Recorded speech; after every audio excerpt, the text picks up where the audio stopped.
रात्री अचानक माझे नातरे आरोड्या मारत होते. बघितले तर त्यांच्या शरीराला मुंग्या लागल्या होत्या. तेव्हा लक्षात आलं की बॉक्समध्ये मुंग्या झाल्या होत्या. त्यांच्या अंगावरच्या सगळ्या मुंग्या काढल्या, बॉक्स चेंज केला. त्यांची आईपर्यंत मुलांना माझ्याजवळच झोपवण्याचं ठरवलं.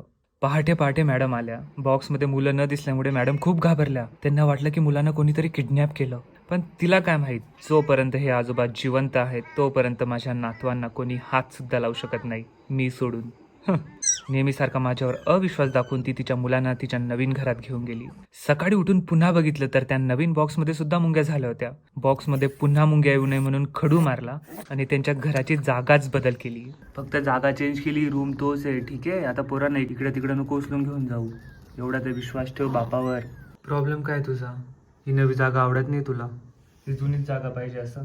अगं पण समजून घे, तिथं मुंग्या येत आहे. दोनदा मी तुझे बॉक्स चेंज केले. पोरं बघ, पोरं किती सुखात आहे या नवीन जागेवर. तुला काय प्रॉब्लेम आहे? तीच जागा पाहिजे. अरे इथून अजिबात हलवायचं नाही हा त्यांना, सांगून ठेवतो. तुझेच पोरं नाही ते, माझे पण नातू आहेत ते, समजले ना? हां.